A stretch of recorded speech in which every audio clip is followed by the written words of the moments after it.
महकमा मौसमियात के मुताबिक मुल्क भर में मानसून के बादल गैर मामूली तौर पर बरसे, जबकि कराची में जुलाई के महीने में 500 मिलीमीटर से ज़ायद बारिश रिकॉर्ड की गई। बहुत से इलाके अर्बन फ्लडिंग की वजह से ज़ेरे आब आ गए, जबकि कई मकामात पर पानी भी जमा हो गया। कराची के जो डूबने के मामलात हैं ये कोई नए तो नहीं, लेकिन सबसे पहले ये देखने की ज़रूरत है कि आखिर हमारा शहर कितने मिलीमीटर तक बारिश बर्दाश्त कर सकता है। एक गिलास में अगर इसकी कैपेसिटी से ज्यादा पानी डाला जाए तो क्या होगा? पानी ज्यादा मिकदार की वजह से बाहर निकल जाएगा। कराची एक ऐसा शहर है जो 50 मिलीमीटर तक बारिश बर्दाश्त कर सकता है। सोचें, यहाँ 300 मिलीमीटर तक होने वाली बारिश क्या मसाइल खड़े करेगी। हर साल महकमा मौसमियात अर्बन फ्लडिंग के खतरे के पेश नजर अलर्ट जारी करता है ताकि वक्त पर मुकर्ररा इकदाम किए जा सकें। सूबाई हुकूमत और शहरी इंतजामिया की जानिब से इन इकदामात में आए दिन नालों की सफाई का जिक्र किया जाता है, लेकिन क्या सिर्फ नाले साफ करने से कराची को डूबने से बचाया जा सकता है? इसके लिए हमें पहले निकास के निज़ाम को समझना होगा। सेवरेज और ड्रेनेज निकास के निज़ाम की दो किस्में हैं। सेवरेज सिस्टम के तहत गटर के जरिए तमाम गंदे पानी का इखराज मुमकिन बनाया जाता है। ड्रेनेज सिस्टम कुदरती तौर पर बनाए गए रास्ते और बरसाती नालों के जरिए बारिश के पानी का निकास करता है। शहर के तमाम गटर और मुताल्लिका नाले सेवरेज सिस्टम का हिस्सा हैं, जबकि सैलाबी सूरत हाल से निपटने के लिए ड्रेनेज सिस्टम का एक्टिव होना बेहद ज़रूरी है।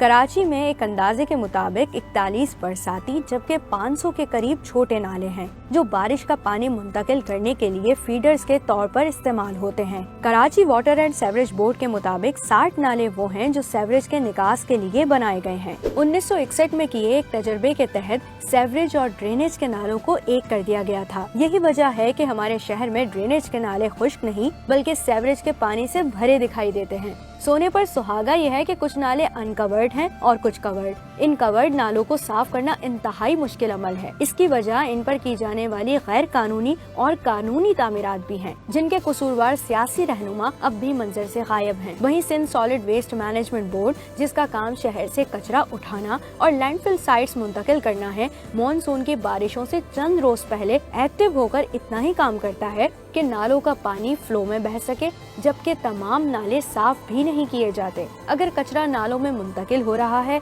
तो इसके जिम्मेदार Sindh solid waste management board भी है। नालों की सफाई और इन पर की जाने वाली गैर कानूनी तामीरात के अलावा शहर के डूबने की वजूहात और भी हैं। अर्बन प्लानर्स के मुताबिक शहर की ज्योग्राफिकल लोकेशन और उसकी आबादकारी एक दूसरे से मुख्तलिफ हैं। नक्शे के एतबार से कराची का नेचुरल ड्रेनेज सिस्टम बेहतरीन है, यानी हमारे पास कुदरती तौर पर ड्रेनेज का सिस्टम मौजूद है। शहर के नक्शे की बात करें तो लोकेशन के एतबार से हमारा शहर शुमाली जानिब से बुलंदी जबकि जुनूब की जानिब से ढलान पर है, यानी यहाँ पर कुदरती स्लोप मौजूद है। लेकिन अगर आप पानी के रास्ते पर तेजी से तामीरात करेंगे तो मजबूरन पानी भी अपना रास्ता खुद तलाश करेगा।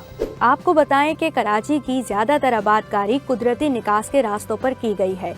ये कौन से इलाके हैं, जरा माहिर तामीरात से पूछते हैं। मंजूर कॉलोनी नाला और जो है महमूदाबाद नाला, जो कि ना सिर्फ महमूदाबाद और गिरदोनवा का पानी लेके चलता है, मंजूर कॉलोनी का पानी लेके चलता है, बल्कि ये समझ लिया कायदम के मज़ार से जो आपका सेवरेज चलना शुरू होता है वहाँ से लेकर वो पानी लेता हुआ आता है, और फिर ये जो आपका शहर फैसल पे PCHS का एक ब्लॉक है उसका सारा पानी लेकर कैरी करता है, वो लेकर फिर वो वहाँ जा रहा है।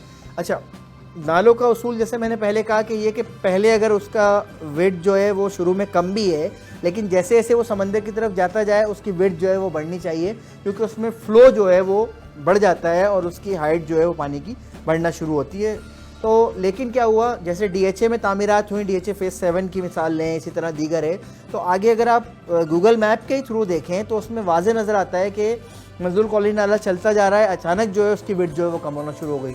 और कम कहाँ हो रही है? जहाँ पे आउटफॉल है, ये प्रॉब्लम है। जब आउटफॉल पे कम हो जाएगी तो पानी पीछे कहीं ना कहीं तो रुकेगा। अब रुकने वाले पानी जैसे ही ओवरफ्लो करेगा तो वो जो है वो फिर हमें शहरी सैलाब की सूरत हाल नज़र आना शुरू हो जाती है। ये सिलसिला है। DHA کا بڑھنا جسے آپ کہہ رہے ہیں، اس کو ہم جو ہے کہتے ہیں کہ لینڈ جو ہے انہوں نے ریکلیم کی سمندر سے، پھر اس کے نتیجے میں چاہے وہ مینگروو کمپرومائز ہوئے ہوں، چاہے وہ آپ کی مرین لائف کمپرومائز ہوئی ہو، تو وہ تو پھر کوئی نہیں دیکھتا، ظاہر سی بات۔ تیزی سے تعمیر ہونے والی عمارتیں، آباد ہونے والے علاقے مثلاً DHA، کلفٹن اور دیگر پانی کے راستے میں رکاوٹ کا سبب بن کر آج بھی ڈوب جاتے ہیں۔ ان وجوہات میں کلائمیٹ چینج کو بھی بہرحال کسی صورت نظر انداز نہیں کیا جا سکتا، لیکن ہر قسم کے حالات سے نمٹنے کے لیے بلا شبہ شہری انتظامیہ، صوبائی حکومت سمیت متعلقہ اداروں کا ایکٹیو اور ایک پیج پر ہونا ضروری ہے۔ اگر شہر میں زیادہ سے زیادہ ڈیمز بنائے جائیں تو نہ صرف کراچی والوں کی ٹینکر مافیا سے جان چھٹ سکتی ہے، بلکہ مستقبل کے لیے بھی پانی سٹور کیا جا سکتا ہے۔